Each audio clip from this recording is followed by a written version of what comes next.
Olá, bem-vindos ao novo episódio da nossa série Weekly Thoughts, hoje com a presença de Ana Lehmann, nossa querida embaixadora da Empower Brands Community, professora universitária e economista. Ana, desde já, muito obrigada por mais este momento de reflexão no nosso Empower Brands Channel. É um gosto, Misé, é um gosto. E o tema que escolheste para comentar é exatamente a pandemia e os novos equilíbrios entre o local e o global e entre centros e periferias. Ou seja, falar um bocadinho de como este contexto pandémico acelerou tendências que já se vinham a desenvolver, que nos trazem uma consciência entre as dinâmicas e equilíbrios de uma vida mais local, mas sem perder de vista aqui a conectividade com o mundo, não é, Ana? É verdade, é verdade. A pandemia, de facto, veio-nos tornar mais conscientes deste nexo entre o local e o global, que eu não concordo que seja uma dicotomia, mas, digamos assim, para percebermos melhor o que se está a passar, eu acho que vale a pena lembrarmos algumas grandes tendências que se vinham a desenhar já no contexto pré-pandémico. Eu organizaria, sobretudo, estas tendências em três partes, ou seja, há aqui um tema de desenvolvimentos ao nível da geopolítica e até de uma certa desglobalização, porque até à crise financeira global de há cerca de uma década, a globalização estava num crescendo indiscutível, com, enfim, cadeias de valor globais a promover eficiência, tudo muito rápido, tudo muito conectado.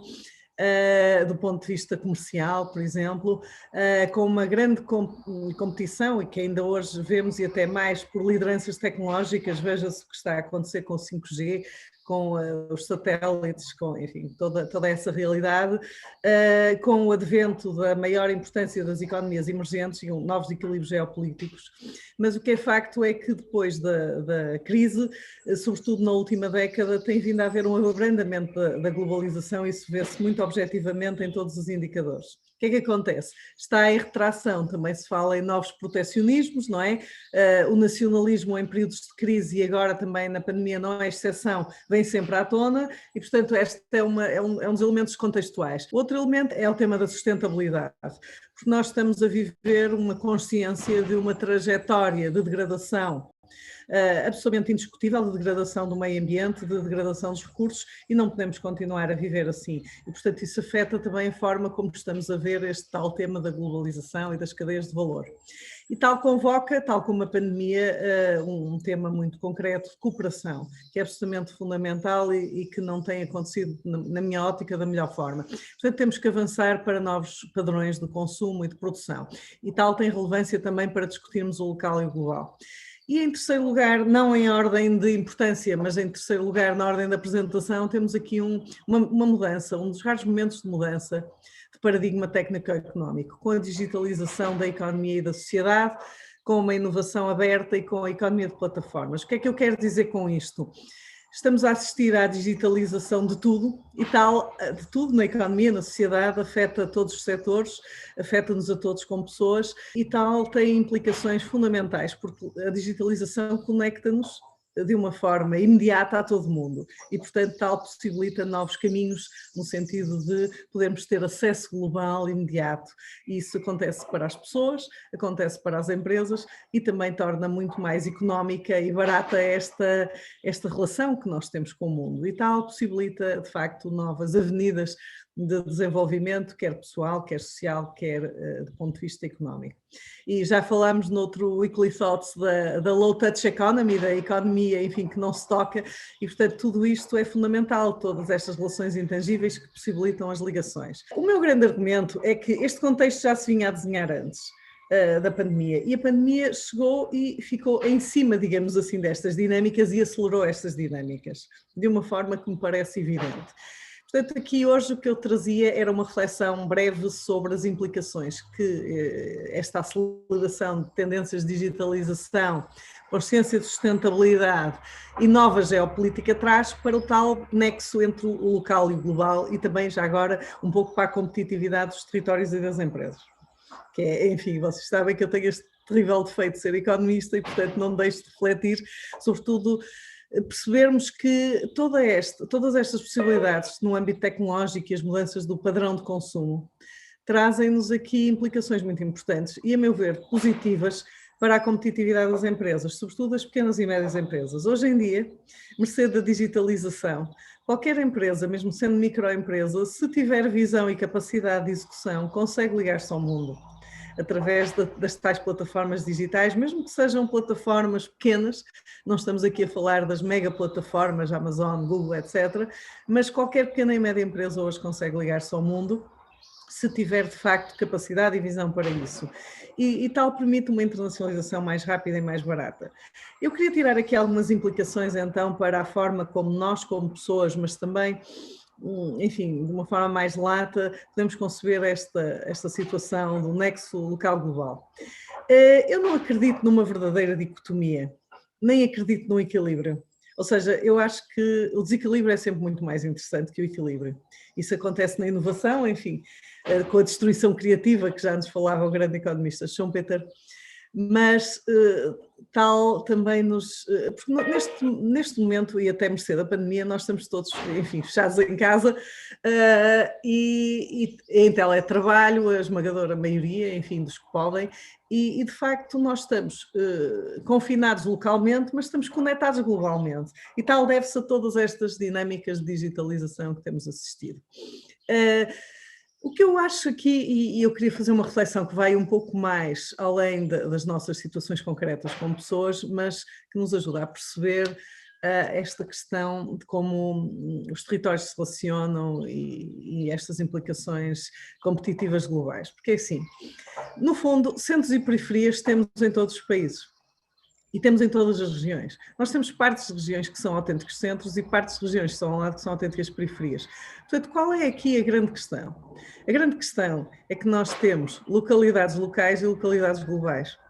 E como é que as diferenciamos? É pela força das ligações. E pela força, eu vou dizer uma coisa que pode parecer estranha, mas eu explico rapidamente. Pela força das ligações fracas. Quais são as ligações fortes que temos? É a nossa família, é os nossos bons amigos. Quais são as ligações fracas que temos? Menos fortes, não é? São as ligações através do networking que fazemos, não é? Networking profissional, por exemplo. E são estas ligações fracas que nos abrem possibilidades de mundo e que, através, hoje em dia, e que a pandemia veio reforçar este fenómeno, nós, através de plataformas como a que estamos a usar agora, conseguimos comunicar com todo o mundo. Por exemplo, no âmbito da inovação. No âmbito da inovação há uma geografia paradoxal, ou seja, há os centros verdadeiramente dinâmicos e fervilhantes, não é? Mas depois há ligações que são enormemente distantes. E, portanto, o conhecimento, a inovação, o talento concentra-se em alguns, enfim, em inglês diríamos hotspots, em português em alguns centros fortes, não é? Mas depois esses centros, que são pequenos geograficamente e são uma minoria, ligam-se a todo mundo através destas capacidades que há de ligação. E, portanto, qual é a implicação que me parece interessante tirar disto? É que o interior não é uma fatalidade. Ou seja, eu dou-vos um exemplo muito concreto. Pelo contrário, não é? Pelo contrário. Agora a pandemia também veio mostrar isso, não é? Vem mostrar que de facto há muitas vantagens. Olha, e vejam bem, eu não sei se conseguem ver aqui o campo onde eu estou e, portanto, eu ligo-me a todo mundo. Estou aqui num local geograficamente que poderia ser considerado periférico, não é? Geográfica e do ponto de vista urbano, não é? Porque estou num local pequeno. Portanto, o que é que acontece aqui? É muito interessante. Eu dou-vos um exemplo muito concreto que ajuda sempre um exemplo. O Instituto Politécnico da Guarda, no interior de Portugal, foi consagrado agora pela União Europeia como um centro na área das novas tecnologias de blockchain. E, portanto, este centro, eu conheço bem, que faço parte do Conselho Consultivo, foi há cerca de um mês. E este centro, apesar de estar num local considerado periférico, não está no Porto ou em Lisboa, mas está ligado a todo mundo. Este centro só é viável porque está ligado com outros centros a nível mundial. Isso consegue-se através desta digitalização e das possibilidades das plataformas. Portanto, é muito interessante porque nós, no fundo, e mercê desta situação, estamos aqui confinados, enfim, onde for, mas ligamos a todo mundo, todos os dias, e isso é fantástico. Agora, Eu queria só aqui dar uma palavra de alguma precaução, porque estávamos a falar, isto não nega, enfim, o mérito da abertura, enfim, das pessoas e da economia, da sociedade, muito pelo contrário, ou seja, do meu ponto de vista, seria um perigo pensarmos que deveríamos regredir, de certa forma, na abertura das economias e na globalização. Porquê? Porque nunca se... Até Trotsky, em 1928, dizia que as novas tecnologias têm que ter modelos, enfim, de funcionamento que superam as fronteiras, que ultrapassam as fronteiras nacionais. Portanto, nós nunca teremos o mesmo nível de prosperidade, de riqueza, se estivermos só localmente centrados. Portanto, nós podemos estar localmente situados, mas temos de perceber que a produtividade, a especialização necessitam de conexões locais. A nossa abertura cultural, etc., necessita de conexões internacionais. E, portanto, é muito aprazível, é muito bonito o tema de estarmos mais atentos ao que é local, mas isso, do meu ponto de vista, não pode nem deve conflituar com essa abertura de cosmopolita, digamos assim, de ligações internacionais. No fundo, Ana, e só para fazer assim uma espécie de fecho, como tu dizias e muito bem, o interior não é uma fatalidade. Temas como, por exemplo, a descentralização de empresas, de indústria, deixa de ser também aqui um problema, porque, ao fim e ao cabo, a pandemia acelerou esta conexão ao mundo. Nós podemos produzir de qualquer parte deste nosso pequeno Portugal, que também acabou sempre por ser, até há bem pouco tempo, um país muito periférico, não é? Não tinha assim grande destaque. A verdade é que acolhemos centros de talento de grandes tecnológicas cá, começámos a ser também aqui o hub de muitas das gigantes tecnológicas. Porquê? Porque lá está, a tecnologia permitia estarmos todos ligados ao mundo e estas tecnológicas manterem a sua atividade a nível global, não é? E há aqui uma ideia muito central, do meu ponto de vista, que acabaste de referir, que é o seguinte: o que verdadeiramente marca a diferença nesta prosperidade de alguns territórios, mesmo sendo mais pequenos e mais periféricos, é o talento, são os recursos humanos. Portanto, aqui o que realmente faz a diferença entre as tais localidades locais e as localidades globais é a disponibilidade de talento, porque uma localidade que de facto tenha disponibilidade de talento, tem condições de se perpetuar como um hub criativo, produtivo e próspero. Por exemplo, só para terminar, veja, quando estas localidades assentam, por exemplo, em recursos naturais, é muito mais difícil. Por exemplo, Manaus no Brasil, que era uma das capitais do mundo em determinada altura por causa dos recursos naturais e dos minérios, etc. Entrou em enorme decadência porque nunca conseguiu assegurar uma fixação de talento que lhe desse uma continuidade a esse desenvolvimento. E, portanto, aqui a grande chave, de facto, e já estávamos a observar uma competição global por talento, a grande chave aqui é conseguirmos atrair talento, e não só o talento local, mas também talento internacional. Portanto, esta abertura não é só de nós para o mundo, mas é também do mundo para nós. E realmente essa excelência, enfim, de competências e de talento é o que nos temos de esforçar por cada vez mais captar, sermos cada vez mais cosmopolitas, do meu ponto de vista, fomentar também a imigração para captar justamente esse talento, sobretudo num país como nós, que tem poucos habitantes. E, portanto, é essa a chave de sucesso. Esperemos que a pandemia termine também, porque é muito importante a interação pessoal. É verdade, é verdade. E nós também já temos saudades de fazer estas conversas pessoalmente, não é, Ana?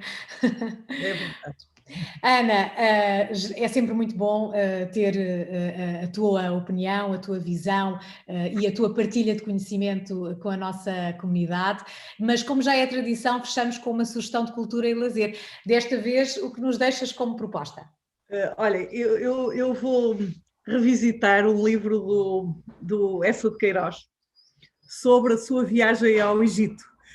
E até veio a propósito aqui desta má notícia, enfim, de que o canal de Suez está parado por causa daquele mega navio que ficou de contentores. O Eça de Queiroz foi com o Conde de Rezende assistir à abertura, à inauguração do canal de Suez. E escreveu um livro fantástico com as suas notas de viagem. em que relatou, enfim, um conjunto de aspectos sociológicos, culturais, históricos, que vale a pena revisitar, e é a leitura que eu tenho para o meu fim de semana. Acho que há na nossa audiência muitos apreciadores do Eça de Queiroz, que eu acho que é um escritor maior, mesmo, enfim, não só a nível nacional, mas em termos internacionais, um grande contador de histórias e retratador de costumes, e vai ser a minha companhia de leituras neste fim de semana. Acho que, como há aí muitos apreciadores, possivelmente haverá vários que não leram ainda esta obra, que é relativamente menos conhecida, e portanto fica aqui a sugestão. E fazendo aqui justiça ao local, nada como recomendar também um autor nosso local, não é? Ana, mais uma vez, muito obrigada e até breve. Espero encontrar-te nestes nossos comentários semanais um dia destes. Muito obrigada, o sentimento é recíproco, espero que nos encontremos em breve pessoalmente e desejo a todos um excelente fim de semana e uma excelente Páscoa. A todos os que nos seguem nestes Weekly Thoughts, recordo que devem ativar as notificações para ficar a par das estreias de todas as séries e novos episódios do Empower Brands Channel, e se ainda não subscreveram o nosso canal, este é o momento certo. Contamos convosco sempre. Bom fim de semana.